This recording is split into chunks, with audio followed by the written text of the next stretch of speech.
busog na busog ang fans sa paayuda ni na Kim Chiu at Paolo Avellino sa kanilang mall shows. Hindi lang dahil sa kanilang kilig-filled moments, pero pati na rin sa kung paano sila na-evolve bilang love team. Kung ikukumpara noon kasi, mas game na ngayon ang dalawa sa pagpapakita ng kanilang chemistry. Mas relaxed, mas matapang at mas clingy. Kaya naman hindi nakakapagtaka na todo sigaw at kilig ang fans sa bawat eye contact at lambingan ng Kim Pao. Ayan, yung mga napuntahan na nilang mall shows sa Valenzuela, di ba sa SM Valenzuela? Sa Malolos. Nasa Malolos. Malolos. Oo, Yun ang pinakauna Ay, di ba tayo. favorite mong lugar, Malolos? Pupunta ako dapat ang Malolos. Kaya lang punong-puno na ang mga tao. Sabi pinadala yung pictures na tagang grabe ang sigawan daw. Alam Ang mo, daming tao. grabe ang pagtanggap ng mga tao. Parang nakita ko yung pagtanggap dati kina Alden at Catherine Bernardo. Oo, yun na nga ang medyo pressure eh. Kaya siguro kasama din sa pag-iyak ni ano, 'di ba, ni Kim na minsan sa sobrang suporta na binibigay ng Mother Network mo sa inyo, para nakaka-pressure din na sana kumita ang pelikula, 'di ba? Pero wag Kasi silang may ganun mag-alala, eh. ha? Kikita talaga ang Oo. pelikulang yan. Oo. 100%. Wala namang comparison sa kung anong kinita nung iba. Yeah. Pero ako, 100% sure, nakikita naman talaga ito. True lalo. Base sa reaksyon ng mga panay, tsaka yung mga ang dami ng black screening di ba? Oo, Kaya oo.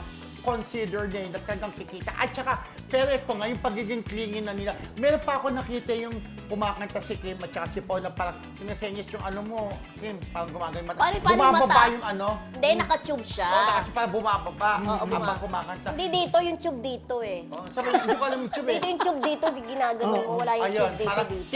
ano niya, protect. Na itaas. Ano siya, protective, Na di ba? itaas, oo. Very Wow. protective. In fairness, Napanood saka- ko ang trailer, inulit-ulit ko, kinilig ang lola nyo. Saka ang part kinilig, yung kay Cookie o yung mag-sex.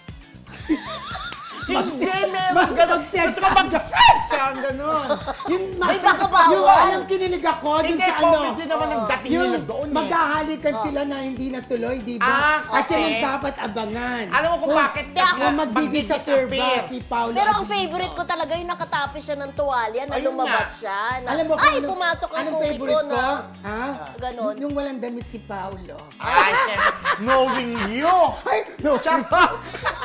Hindi, pero di ba, ang kit-kit ng trailer. Correct. Pero alam mo, sabi ni Kim, marami doon, mahaba doon yung Mahaba, eksena ng oo. yun eh. Correct. At doon daw siya nahirapan. Sabi nga, bakit niya sasabi yung mga words na ganyan? Eh kasi, ano na naman ako, hindi naman ako tinibapa. Also, okay na sa, mature na Yung siya, age kaya niya niyang eh. sabihin. Oo. Eh, pa hindi naman bastos nung nagsalita si Kim. Kasi mature rom-com na yun. Bastos, charas! At eto pa, ha? Di ba si Paolo, bagay niya ang clean cut, Ah. malinis ang ano, bagay din niya yung may bigote, di Ah, ba? in fairness sa Ang kanya. gwapo-gwapo niya. Kaya alam mo, pagka Di ba, Ate nagaling kasi sila ni Marcelita, Kim nanonood Chiu, ka ngayon? pagka nagaling kasi sila ni Kim Chiu nung trailer. Ang na gwapo ano nung daw, may sabi niya, bigote. "Kinikiliti ako, nakikiliti ako." Kaya take four ng take four. Pero kunwari lang gusto nila mag-take four, para lagi may kissing scene. Parang si Charos! Direct Clyde may bigote, no? Oo. May bigote ba siya? Si Direct Clyde? Wala. Wala. Magbigote ka raw, Si Direk sabi Clyde, niya. masarap daw humaling sabi ng kanyang jowa. O, ikaw talaga, careful. May jowa na ba siya? PG. PG naman, di naman masama Oh. yung pagka mag-jowa, natural na may kissing scene. Okay. Di na Kaya mag-jowa ang Kim pa, kaya may kissing scene. Di ba sabi niya may intimate scene sila. At ang sabi pa nga, nagpa-practice, rehearse muna kami bago kami sumama. Parang sa ibang araw yun. Oo. Ikaw yung napake, no? Ibabalita natin tungkol sa kissing scene, di ba? Anyway, Yes. palabas na po sa March 26 ang My Love Will Make You Disappear ni na Kim Chiu at Paolo Abilino.